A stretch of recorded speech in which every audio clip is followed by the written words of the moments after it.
Hello viewers, welcome to Arkes channel. ഇത് നമ്മുടെ വീട്ടിലുള്ള പാവയ്ക്ക ചെടിയാണ് കേട്ടോ. സോ അതിൽ നിന്നാണ് ഇന്ന് പാവയ്ക്ക വലിക്കാൻ പോണത്.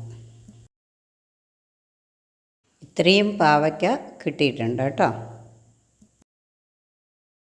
ഈ പാവയ്ക്കയെല്ലാം നമ്മൾ വട്ടത്തിൽ മുറിച്ച് അതിൻ്റെ ഉള്ളിലെ കുരുവൊക്കെ കളഞ്ഞ് വൃത്തിയായിട്ടൊന്ന് കഴുകി എടുത്ത് വയ്ക്കുന്നുണ്ട് കേട്ടോ. ഇത് നമ്മൾ ജൈവവളം മാത്രം ഉപയോഗിച്ചിട്ടാണ് ഉണ്ടാക്കുന്നത്. പാവയ്ക്കയെ പറ്റി പറയുകയാണെങ്കിൽ പാവയ്ക്ക മെയിനായിട്ട് ബ്ലഡ് ഷുഗർ ലെവൽ നന്നായി കൺട്രോൾ ചെയ്യുന്ന ഒന്നാണ് കേട്ടോ. സോ നമ്മൾ വീട്ടിലുണ്ടാക്കണമായതുകൊണ്ട് നമുക്ക് പേടിക്കാതെ കഴിക്കുകയും ചെയ്യാം.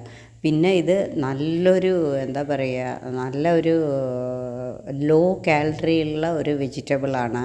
വെയിറ്റ് ലോസ് ചെയ്യണവർക്കൊക്കെ ഇത് നന്നായിട്ട് കഴിക്കുക, ധൈര്യമായിട്ട് കഴിക്കുക.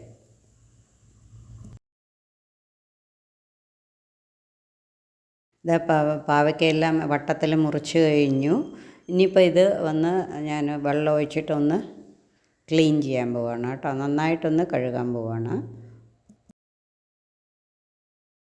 ഇതിപ്പോൾ പാവയ്ക്കയൊക്കെ നല്ലോണം കഴുകി റെഡിയാക്കി വെച്ചിട്ടുണ്ട്. പാവയ്ക്കയൊക്കെ ഇതെല്ലാം കഴുകിയെടുത്തു. ഇനി ഒരു 10 അല്ലി വെളുത്തുള്ളി, ഒരു 2 വലിയ ഉള്ളി, ചെറിയ ഉള്ളി ഉണ്ടെങ്കിൽ അത് എടുക്കുക, കുനുകുനേന്ന് മുറിച്ച് വയ്ക്കുക. ഒരു പാൻ എടുത്തിട്ട് അതിലേക്ക് എണ്ണ ഒഴിക്കുക. നിങ്ങൾ ഏത് എണ്ണ യൂസ് ചെയ്യണം ആ എണ്ണ ഒഴിക്കുക. 2 സ്പൂൺ ഒഴിക്കുക കേട്ടോ.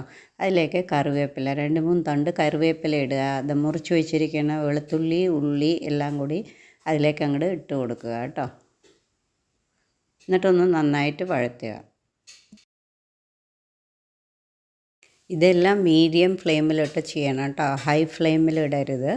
എന്നിട്ട് അതിലൊക്കെ ഒന്ന് വഴന്ന് വരുമ്പോൾ ഏകദേശം ഒരു ഉള്ളിയൊക്കെ ഒന്ന് ബ്രൗൺ കളറാകുമ്പോൾ അതിലേക്ക് നമ്മൾ മുറിച്ച് വെച്ചിരിക്കുന്ന പാവയ്ക്ക ഇട്ട് കൊടുക്കുക കേട്ടോ. അതിനാവശ്യമുള്ള മഞ്ഞൾപ്പൊടി ഇട്ട് കൊടുക്കുക. ദെൻ ഒരു 2 സ്പൂൺ മുളക് പൊടി ഇട്ട് കൊടുക്കുക. എരിവൊക്കെ ആവശ്യത്തിന് തീരുമാനിക്കുക കേട്ടോ നിങ്ങൾക്ക്. ഓക്കെ, പിന്നെ അതിലേക്ക് ആവശ്യത്തിനുള്ള ഉപ്പും കൂടി ഇട്ട് കൊടുക്കുക. എന്നിട്ട് എല്ലാം കൂടി നന്നായി യോജിപ്പിക്കുക കേട്ടോ.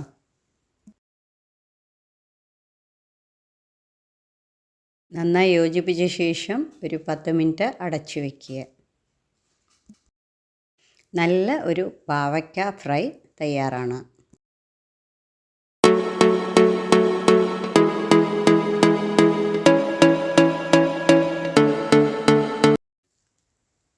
ഹായ് വ്യൂവേഴ്സ്, ഇനി നമുക്ക് അടുത്ത വീഡിയോയിലേക്ക് പോകാം. ബീൻസും ക്യാരറ്റ് തോലൊക്കെ കളഞ്ഞ് ബീൻസ് തലയും വാലും ഒക്കെ കളഞ്ഞൊക്കെ വൃത്തിയാക്കി വെച്ചിട്ടുണ്ട്. ഇനിയിപ്പോൾ അതിനെയൊക്കെ എല്ലാം ഒന്ന് മുറിച്ചെടുക്കുക. കുനുകുനെ ബീൻസൊക്കെ മുറിക്കുന്നുണ്ട്. ഇനി ഇതിപ്പോൾ ക്യാരറ്റ് എല്ലാം വളരെ ചെറുതായിട്ടാണ് മുറിക്കണം കേട്ടോ. ഒരു ഉള്ളി, പച്ചമുളക് അതും കൂടി കുനുകുനേന്ന് മുറിച്ച് വയ്ക്കുക കേട്ടോ. ഇപ്പോൾ ബീൻസ്, ക്യാരറ്റ്, ഉള്ളി, പച്ചമുളക് എല്ലാം മുറിച്ച് റെഡിയാണ്. ഒരു ചീനിച്ചട്ടിയിൽ 2 സ്പൂൺ എണ്ണ ഒഴിച്ച് കടുക്, കടലപ്പരിപ്പ്, 2 തണ്ട് കറിവേപ്പില ഇട്ടിട്ടൊന്ന് വഴറ്റുക.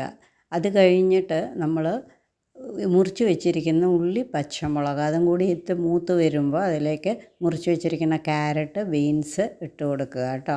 ആവശ്യത്തിന് ഉപ്പ്, ദെൻ മഞ്ഞൾപ്പൊടി അതും കൂടി ഇടുക. എന്നിട്ട് നന്നായി യോജിപ്പിച്ച ശേഷം ഒന്ന് അടച്ചു വയ്ക്കുക കേട്ടോ. ഇടയ്ക്കൊന്ന് തുറന്ന് ഇളക്കി കൊടുക്കുക. ക്യാരറ്റൊക്കെ നല്ലോണം വെന്തു. ഗ്യാസ് ഓഫ് ചെയ്തിട്ട് ഒരു പിടി നാളികേരം ഇട്ട് കൊടുക്കുക കേട്ടോ. സോ ബീൻസ് ക്യാരറ്റ് തോരൻ റെഡിയാണ്. എല്ലാവരും ട്രൈ ചെയ്ത് നോക്കൂ.